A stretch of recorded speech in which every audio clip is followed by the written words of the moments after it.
사람들이 인생의 큰 위기를 만날 때 그 위기에 대해서 반응하는 그 태도가 크게 세 가지로 좀 나눌 수가 있는데요. 이제 난 끝이다. 난 어쩔 수 없어. 이제는 난 끝이다. 라고 포기하는 포기형이 있고, 두 번째는 이게 내 운명인가? 그냥 뭐 받아들이지 뭐하고 순순하게 받아들이는 순응형이 있습니다. 그 다음에 세 번째 형은 하늘이 무너져도 솟아날 구멍이 있다. 한번 도전해보자. 라고 하는 그런 그 도전형 또는 극복형이 있습니다. 17세기에 영국에 한 시인이 있었습니다. 이 사람이 52살에 이제 시력이 나빠져서 결국은 실명을 하고 말았습니다. 52살에. 그런데 눈도 멀었는데 정말 안타깝게도 부인이 세상을 떠나고 말았어요. 부인과 사별을 하게 됐습니다. 그런데 또 17세기의 영국은 굉장히 정치적으로 혼란기여서 어느 쪽에 이렇게 이 줄을 서도 어려움을 당하게 돼 있었는데 이 사람도 모함을 받아서 결국 감옥에까지 들어가게 됐어요. 눈도 멀고 부인도 사별하고 감옥까지 갔어요. 이 정도 됐으면 여러분 인생의 최대 위기 아닙니까? 뭐 절망을 느낀다고 해도 누가 뭐라고 할 수 없는 그런 상황이었어요. 그런데 그 위기와 절망 속에서 그는 하나님을 극적으로 만납니다. 감옥에서 성경을 읽기 시작했어요. 성경을 읽다가 창세기의 그 아담과 하가 타락하는 그 부분을 읽는데 깊은 거기에 대해서 깨달음이 있고 영감을 받았어요. 타락한 것이 즐겁다는 게 아니라 그 이야기를 통해서 큰 영감을 받고 시를 쓰기 시작했습니다. 감옥에서 시를. 눈도 안 보이는데 어떻게 썼을까요? 옆 사람에게 불러줬어요. 옆 사람. 그 다음에 그 시를 감옥에서 쓰기 시작해서 감옥에 나와서도 계속 썼어요. 오랫동안. 이 사람이 바로 저 유명한 존 밀턴입니다. 영국 위대한 시인 존 밀턴인데 그가 쓴 이 시가 이 세계 문학사상 영어로 쓰여진 가장 위대한 시로 평가받고 있는 그런 이 밀턴의 신라권입니다. The Paradise Lost, 낙원을 잃었다 하는 그 신라권인데 불후의 명작이죠. 근데 그가 이제 말년에 이런 말을 남겼다고 합니다. 이 세상에서 정말 비참한 거는 나처럼 실망한 것이 아니다. 이러한 인생의 절망 가운데서 그냥 포기하고 주저앉는 일이다 라고 말했다고 합니다. 존 밀턴의 삶은 우리에게 인생의 위기 앞에서 포기하거나 또는 그냥 순응하거나 하는 그게 아니고 오히려 도전하고 극복하는 그런 극복형의 전형을 보여주는 삶이었습니다. 자, 본문에 야곱이 나옵니다. 야곱 이야기는 여러분 잘 아실 것입니다. 그러나 또 알지만 다시 한번 리마인드를 합니다. 지금 인생의 절체절명의 위기 가운데 서 있어요. 20년 전에 눈이 어두워가는 늙은 아버지 이삭을 속여서 형인 에서에게 줄 축복을 가로챕니다. 기가 막히잖아요. 근데 형이 나중에 그 사실을 알고 죽이려고 합니다. 그러자 도망을 갑니다. 도망을 가는데 그냥 옆 동네로 도망간 게 아니고 무려 지금으로 하면 한 1000km가 넘는 그 길을 도망을 떠납니다. 지금의 터키 남단 그리고 시리아 북단의 그 경계에 있는 하란이라는 도시로 갔는데요. 거기에 왜 거리게 갔냐면 자기 어머니 리브가의 외삼촌인 나반이 살고 있기 때문에 그 외갓집으로 도망을 간 거예요. 1000km가 넘는 거리더라고요. 보니까 거기서 엄마는 아들을 보내면서 조금 거기서 피신해 있다가 상황이 좋아지면 오거라 했는데 거기서 결국 20년을 살고 말았고 그 엄마와 아들은 결국은 다시는 보지 못했어요. 돌아왔을 때는 이 엄마가 성경에 이 엄마가 돌아갔을 때는 이 야곱이 돌아왔을 때 나중에 20년 뒤에 그 기록이 없습니다. 어쨌든 그는 20년을 거기서 살면서 아들 낳고 딸 낳고 결혼해서 재산도 모으고 큰 일가를 이루었어요. 그리고 이제 때가 되어서 하나님 그에게 돌아가라 명령하셔서 20년 만에 고향으로 돌아옵니다. 큰 가솔들을 이끌고 그 엄청난 재산을 이끌고 돌아와요. 자, 돌아오는데 고향으로 돌아오는 길에 야복강이라는 강에 다다랐어요. 압록강이 아니고 야복강입니다. 좀 발음이 비슷한데 야복강. 야복강 나루터에 딱 달았어요. 여기를 지금 이 야곱이 고향에 가려면 이 강을 건너야 돼요. 이 강을 건너지 않으면 안 됩니다. 그런데 이 강을 건너면 에서의 영역이에요. 형 에서예요. 그렇기 때문에 여러분 얼마나 주저가 되겠습니까?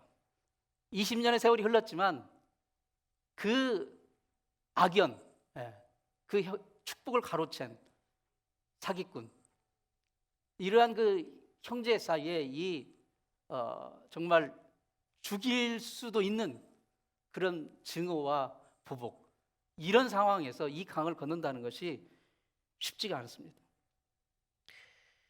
그런데 이제 먼저 야곱이 아주 지혜로운 하인들을 먼저 보냈어요. 그래서 말을 전했어요. 이제 동생이 오는데 형님의 은혜를 잊기 원합니다. 이런 말을 전해주면서 오는데 에서가 400명의 장정을 이끌고 옵니다. 동생을 만나러 400명의 장, 마리주와 장정이지 에서는 여러분 아시지만 아주 그 사냥에 능한 사냥꾼이에요. 무인입니다. 그러니까 그가 대동하고 오는 400명의 장정들은 다 에서처럼 사냥에 능한, 칼을 차고 언제든지 싸울 수 있는, 말하자면 에서의 사병 조직이라고 할 수가 있어요. 그런 400명을 이끌고 와요. 여러분, 형제가 20년 만에 이제 이산가족 상봉을 하는데 형제가 400명의 무사가 왜 필요합니까? 그것은 분명해요. 에서는 이 동생의 원수를 갚겠다, 죽이겠다는 거죠. 그 가족을 다 즉각 몰살시키겠다라는 의지를 분명하게 보여주는 거예요. 400명을 이끌고. 그 말을 들으니까 야곱은 더 가슴이 무너지는 거예요. 지금 이 야곱은 자기가 20년 동안, 그리고 그 이전부터 평생을 쌓아온 모든 것들이 지금 이 순간에 다 한순간에 물거품이 될 수도 있겠구나라는 그런 절박한 마음을 갖게 되었습니다. 자기가 이제 결혼해서 얻은 자녀들, 처자식들, 식솔들, 그 엄청난 재산들이 한순간에 아무것도 아닌 것이 될 수 있다는 것을 깨닫습니다. 절체절명의 위기를 맞은 겁니다. 절체절명의 위기. 여러분도 인생 사시면서 이런 위기를 경험해 보신 적이 있으십니까? 아니면 지금 혹시 그런 과정을 통과하고 계십니까? 야곱은 어떻게 해야 될까요?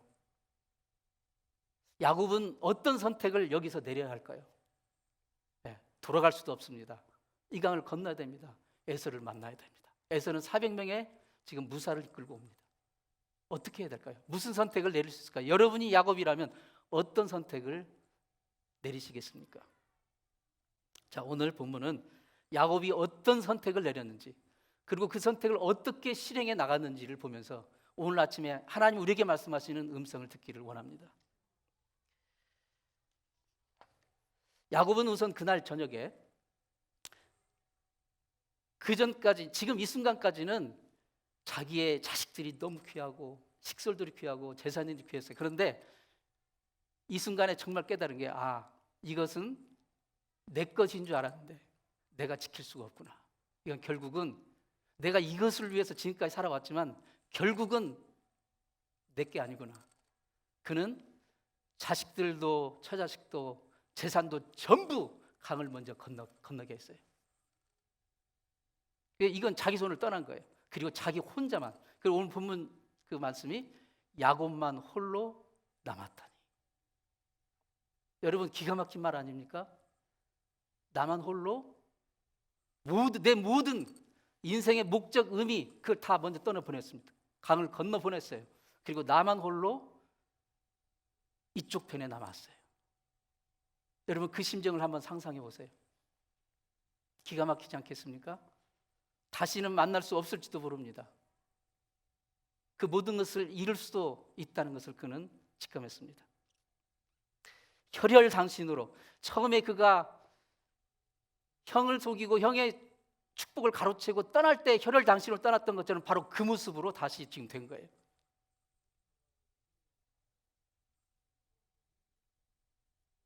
자, 왜 야곱은 홀로 남았을까요? 그는 이제 정말 피하고 피하였던 하나님과의 1대1 대면을 하기 위해서였습니다. 하나님밖에 없구나. 하나님을 뵈야 되겠구나. 하나님을 대면해야 되겠구나. 아까 오늘 찬양팀 찬양에서도 우리가 페이스 투 페이스, 하나님 그 얼굴과 얼굴을 뵙는 그 영광에 그 우리가 고백을 했는데, 야곱은 지금 그 순간을 맞이한 거예요. 인생의 절체절명의 위기 속에서 하나님밖에 없구나. 하나님을 내가 뵈야 되겠구나. 뭐 처자식도 재물도 다 소용없고 하나님을 만나야 되겠다. 하나님과 단판을 쳐야 되겠다. 그리고 야곱은 그날 저녁 밤새도록 기도에 무릎을 꿇습니다. 근데 하나님이 사자를 보내시죠. 그리고 이제 기도에 씨름을 하는 거예요. 막 잡고 씨름을 하는 겁니다. 그날 저녁 야곱은 어떻게 기도했습니까? 그리고 그 야곱의 기도는 어떤 열매를 맺었습니까? 오늘 이것을 우리가 생각해 보기를 원합니다. 자, 야곱은 어떻게 기도했나요? 첫 번째로 야곱은 하나님의 약속을 붙들고 기도했어요. 하나님의 약속을 붙들고 기도했어요. 즉 하나님의 약속의 말씀을 근거로 기도했다는 것입니다. 하나님은 약속의 하나님이셔요. 20년 전에 야곱이 고향을 떠날 때 그 브엘세바라는 남쪽 지역에서 떠났거든요. 지금 뭐 자동차를 간 것도 아니고 그냥 걸어서 간 거예요. 말을 그냥 배낭 하나 메고 걸어서 간 거예요. 네. 가다가 한 12월이쯤 떨어진 베델이라는 곳에 이뤘어요. 날이 어두웠으니까 거기서 자는데 뭐 여관이 있습니까? 그냥 들판에서 노숙을 해요. 돌을 베개 삼고 잤는데, 잠들었는데 꿈에 사닥다리가 나타나고 그리고 하나님이 그에게 말씀을 주십니다. 야곱아, 하나님이 이런 약속의 말씀을 하세요. 내가 너에게 은혜를 베풀겠다. 그리고 반드시 너를 이곳에 다시 돌아오게 하겠다. 그리고 지금 네가 누워있는 이 땅을 너와 내 자손들에게 주겠다. 그리고 내 자손들이 땅의 티끌처럼 바다의 모래처럼 많게 하겠다. 그리고 너의 자손들을 통해서 온 세상이 복을 받게 하겠다. 그리고 네가 어디를 가든지 내가 너와 함께 할 것이고 너를 지켜줄 것이다. 여러분, 어마무시한 엄청난 약속을 하신 거예요. 엄청난 약속을. 그런데 지금 이 상황, 20년이 지난 지금 이 상황은 어떻습니까? 그 약속을 비웃기라도 하듯 그 약속의 실현과는 정반대의 상황이 펼쳐지고 있어요. 에서의 칼날에 한순간에 모든 것이 사라질 수 있는 그런 순간을 맞이한 것입니다. 그래서 야곱은 하나님과 대면을 결정한 거예요. 무엇을 근거로? 20년 전에 하신 하나님의 약속을 가지고. 하나님, 20년 전에 약속하셨지 않습니까? 에? 저를 반드시 이 땅에 돌아오게 해주겠다고 약속하셨지 않습니까? 그리고 저와 함께 하신다고, 저를 보호해 주시겠다고 약속하셨지 않습니까? 이 땅을 나와 내 자손에게 주시겠다고 하셨지 않습니까? 내 자손들을 땅에 티끌처럼 많게 해주시겠다고 약속하셨지 않습니까? 그런데 지금 제가 형의 칼에 한순간에 그 모든 것을 잃게 되었어요. 그 약속을 기억해 주세요. 그 약속을 지켜주세요. 저를 긍휼히 여겨 주세요. 그 하나님의 약속을 붙들고 기도한 것입니다. 여러분, 우리도 기도할 때 하나님의 말씀을 붙들고 기도해야 됩니다. 하나님의 66권 성경 말씀은 하나님 우리에게 하신 약속이십니다. 그 약속의 말씀을, 우리에게 주신 약속의 말씀을 붙들고 기도해야 됩니다. 하나님의 말씀은 우리의 인생의 길이 막힌 곳에서 막힌 것을 뚫어줍니다. 하나님의 말씀은 생명이기 때문에, 능력이기 때문에 인생의 길이 안 보이는, 길이 없는 것 같이 보이는 곳에서 길을 만들어 주십니다. 그 약속의 말씀을 붙들고 기도하는 저 여러분 될 수 있기를 축원합니다. 야곱은 어떻게 기도했습니까? 간절하고 끈질기고 그리고 지속적으로 기도했다는 사실입니다. 본문 32장을 보면 야곱이 기도를 한 번만 한 게 아니었어요. 사실 32장 전체가 야곱의 기도라고 할 수가 있을 정도로 이 32장을 차분히 읽어보시면 야곱이 얼마나 지금 절박한 심정인가를, 그리고 모든 그 이 말과 행동이 마치 하나님께 기도하듯이 이렇게 하는 그런 것을 볼 수가 있어요. 그리고 실제 기도를 크게 2번 했어요. 32장만 해서도 이 아까 식솔들을 강 떠나 보내기 전에 먼저 하나님께 기도했어요. 그때도. 그리고 떠나고 보내고 난 뒤에 지금 이 하나님과 대면하는, 하나님과 이제 쇼다운 프레이어라고 하는데 하나님과 대면하는 이 기도를 2번째 기도를 하는 거예요. 단판 기도라고 할 수 있습니다. 그런데 그 기도 중에 하나님이 보내신 하나님의 사자를 만납니다. 하나님의 천사를 만나는 거죠. 그 사람과 밤새도록 씨름하듯 기도를 하는 거예요. 그런데도 야곱이 원하는 확답, 응답을 안 주시는 거예요. 그런데 어느덧 동이 터옵니다. 동이 터와요. 그러니까 천사는 놔라, 가야 되겠다, 못 놉니다, 저를 축복해 주시고 확답을 주시기 전까지는 못 놉니다 하고 막 바짓가랑이를 잡은 것 같아요. 그러니까 이 본문에도 나왔죠. 이 천사가 이놈이 보통 센 놈이 아니에요. 천사가 자기가 힘으로 어떻게 할 수 없는 줄 알았다고 그랬어요. 야곱이 얼마나 절박하게 붙들었으면 천사가 도대체 자기가 오버파워 할 수 없겠다라고 그 본문에 기록이 나오잖아요. 여러분 기도하실 때 그렇게 하셔야 돼요.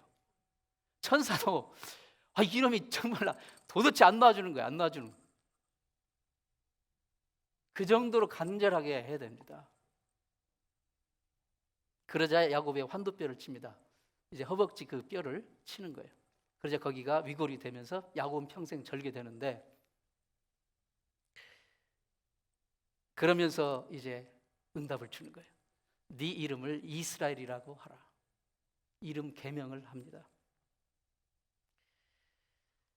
여러분, 우리가 기도를 작정을 해놓고 우리가 기도를 기도해야 되는데 하고 어떤 그 문제를 놓고 작정하고 기도를 시작합니다. 그런데 그 작정 기도를 완전히 끝 마칠 때까지 기도하지 않고 도중에 그냥 이 돌아가는 어떤 상황, 눈에 보이는 현상에 의해서 압도당해가지고 그냥 기도의 줄을 놔버리는 경우가 참 많은 것 같아요. 여러분 그렇지 않습니까? 그런 경험 있으지 않습니까? 그럼에도 불구하고 눈에 보이는 현상과 상황에도 불구하고 여러분 기도의 줄을 놓지 말고 작정했던 기도를 끝까지 완성할 수 있기를 축원합니다. 야곱은 바로 그 기도를 한 거예요. 작정했던 기도를 끝까지 붙들고 한 것입니다. 여러분 그 다니엘 있죠. 구약의 다니엘, 선지자 다니엘도 어떤 문제를 놓고 21일 작정 기도를 시작했어요. 21일 작정 기도를 시작했어요. 근데 하나님은 다니엘이 기도를 시작한 그날 이미 이 천상에서 기도를 허락하셨어요. 응답을 허락하셨어요. 근데 이제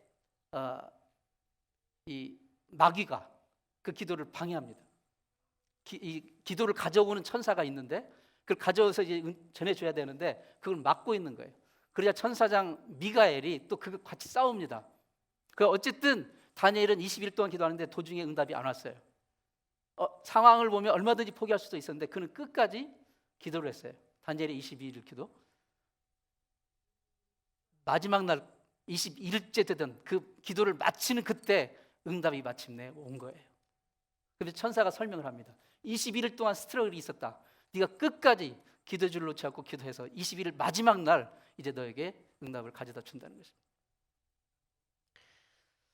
옛날 어렸을 적에 국민학교 같은 데서, 지금은 초등학교라고 그러죠. 제가 다닐 때는 국민학교라고 했었는데 운동회를 했어요. 그러면 운동회 이제 하이라이트 중에 하나가 큰 박을 운동장 이게 이게 달아놓고 박 터트리기 있잖아요. 박 터트리기. 여러분 하셨습니까?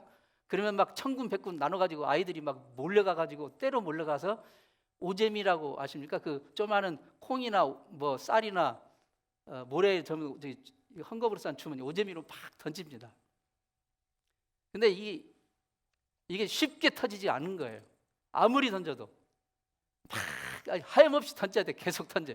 근데 어느 순간에 이게 그 박을 둘러싸고 있는 이제 종이가 조금 이게 찢어지면서 계속 거기 던지면 결국 그게 점점 커지고 어느 순간에 그 박이 팍 터지면서 그 안에 있는 형형색색의 정말 진귀한 보물들이 이제 쏟아져 나오는, 그러면 막 환성을 지르고 했던 기억이 있습니다. 우리 기도도 그냥 기도 시작해서 박이 팍 터지면 좋겠죠. 그렇지 않습니다. 운동회 때 박 터지는 것도 끝까지 인내를 가지고 해야 터지는데, 여러분 우리 기도도 정말 인내하고 지속적으로 끈질기게 해야 됩니다. 어느 순간에 정말 박 터지는 놀라운 역사가, 하나님의 응답의 역사가 일어나게 될 줄 믿습니다. 야곱은 어떻게 기도했습니까? 그는 기도하면서 자기가 해야 할 일을 했어요. 기도하면서 일을 했어요. 야곱은 복수심이 가득 찬 형 에서의 마음을 달래기 위해서 기도하면서 선물을 보냈어요. 선물을. 지혜롭고 현명한 종 몇을 골라가지고 그들로 하여금 그 선물의 그 취지를 잘 전달하고, 그 말을 전달하고 이렇게 선물을 전달합니다.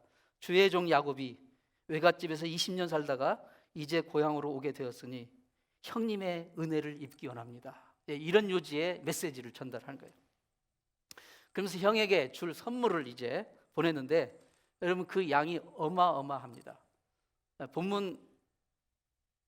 본문에는 나오지 않았지만 바로 그 직전에 13절 15절에 보면 야곱이 형 에서에게 보낸 선물을 이렇게 쫙 목록이 나와요. 선물 목록이 보면은 암염소 200마리, 순염소 20마리, 암양 200마리, 순양 20마리, 젖나는 낙타 30마리와 그 새끼들, 암소 40마리, 황소 10마리, 암낙이 20마리, 그 새끼 10마리. 그냥 새끼들 빼고 다 자란 그 짐승만 무려 550마리. 여러분 누가 오늘 저에게 염소 한 마리 준다면 여러분 염소 요즘 얼마입니까? 황소 얼마입니까? 낙타 얼마입니까? 그냥 한두 마리가 아니라 막 200마리, 20마리, 40마리, 50마리. 지금 시가로 환산해도 아마 몇 밀리언은 된다고 합니다. 그리고 그 행렬을, 짐승들이 막 덩치가 크잖아요. 그 행렬을 쭉 이어보면 무려 2kg가 넘는다고 합니다. 2kg가. 아마 이 짐승들을 다 합하면 웬만한 목장 서너 개는 합친 수준이에요. 고대 중동에서 가축은 생명줄입니다. 그렇죠? 이 짐승의 행렬이 장장 2kg인데 이 끝도 없이 이어지는 어마어마한 예물의 선물의 행렬을 보고 에서는 무슨 생각을 했을까요? 잠언 21장 14절에 선물은 노를 쉬게 하고 맹렬한 분을 그치게 한다. 틀림없이 저는 그 예물을 보고 에서의 마음이 움직였을 거라 생각이 됩니다. 부인할 수 없어요. 물론 에서가 야곱과 다시 만났을 때 동생을 죽이지 않고 원수 갚지 않고 그를 용서했던 것은 전적인 하나님의 은혜입니다. 야곱의 그 정말 필사적인 기도의 응답입니다. 그러나 하나님은 동시에 야곱에게 지혜의 마음을 주셨어요. 지혜의 마음을 주셔서 야곱으로 하여금 선물을 앞서 보내게 하신 거예요. 이게 하나님이 주시는 지혜입니다. 신앙생활에서 기도가 무엇보다도 중요합니다. 하지만 아무것도 않고 기도만 하는 것 아닙니다. 또 기도는 하지 않고 모든 것을 다 한다 할지라도 그것 또한 아닙니다. 이스라엘 백성들이 출애굽을 했어요. 그리고 광야 생활을 40년 하는데 도중에 수많은 그 원수들과 대적들의 도전을 받아요. 그 중에 아주 악명 높은 대적이 아말렉 족속이었어요. 아말렉 족속. 하나님은 아말렉 족속에서는 아주 치를 떠시면서 반드시 아말렉 족은 원수를 갚으라고 하셨어요. 근데 그 아말렉 족과 이제 싸웠는데 어느 날 이제 모세의 이제 가장 믿고 신임하는 장수가 여호수아 장군 아닙니까? 여호수아를 보냈어요. 그래서 여호수아가 이제 이스라엘 백성들을 이끌고 싸움에 능한 장정들을 이끌고 평지에 나가서 싸웁니다. 아말렉과 이제 전투를 하고 모세와 아론과 훌은 이 산 위에 올라가서 그 지금 싸움의 상황을 보여지는 산 위에 올라가서 기도를 시작했어요. 그리고 아론과 훌이 이 모세의 오른쪽과 왼쪽 팔을 받들어서 이제 손을 높이 올리고 기도를 합니다. 그런데 희한하게 모세가 기도의 손을 올리면 아래에서 전쟁이 이기는 거예요. 그리고 피곤해서 손을 내리면 지는 거예요. 그러니까 어떻게 내릴 수가 없잖아요. 그러니까 아론이 훌이 계속 받치고 있는 거예요. 이 사람들도 아마 팔뚝 빠졌을 거예요. 받치고 있느라고. 근데 이게 내리면 지니까. 자, 기도가 그만큼 중요합니다. 하지만 잘 생각해 보세요. 아무리 모세가 손을 높여 기도해도 여호수아가 아래에서 농땡이 치고 이게 잘못하면 죽게 생겼나 하고 싸우지 않고 있다고 하면 어떻게 됐을까요? 여호수아가 밑에서 싸우지 않고 있다면 모세가 거기서 기도했을 때도 이겼을까요? 아닙니다. 기도하면서 싸워야 돼요. 그리고 여호수아가 막 피 터지게 박 터지게 열심히 싸우는데 위에서 모세가 기도하지 않고 졸고 있어요. 그러면 이기겠습니까? 지겠습니까? 그 또한 안 되는 거예요. 즉 싸우면서 일하면서 기도하고 기도하면서 일해야 되는 거예요.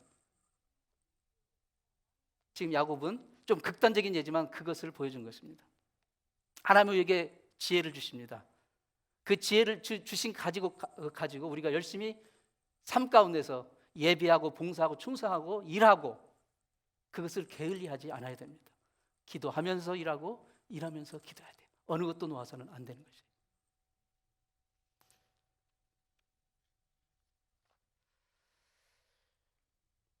자, 이 야곱의 기도가 가져온 놀라운 응답의 열매는 무엇입니까? 이 기도의 응답의 열매를 생각하면서 우리는 우리가 기도하는 그 시간, 기도하는 시간이 어떤 시간인지 그 의미를 알아야 됩니다. 기도의 시간은 하나님과 대면하는 시간입니다. 야곱이 처음부터 하나님, 저하고 한판 붙읍시다 하고 기도를 시작한 게 아니에요. 정말 절박한 마음에 하나님을 만나고자 하는 절박한 마음으로 기도의 무릎을 꿇었는데 하나님이 그를 붙드신 거예요. 하나님이 그 사자를 보내서 붙드신 거예요.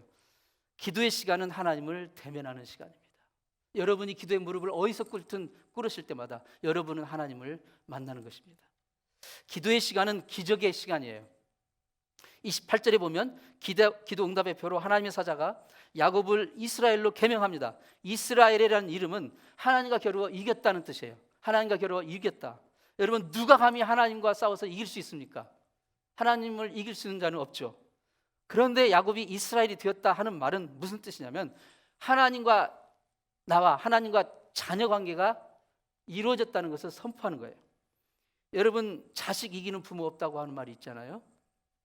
자녀의 행복을 위한 것이라면 부모는 정말 어떤 것이든 할 수 있는 존재가 부모입니다.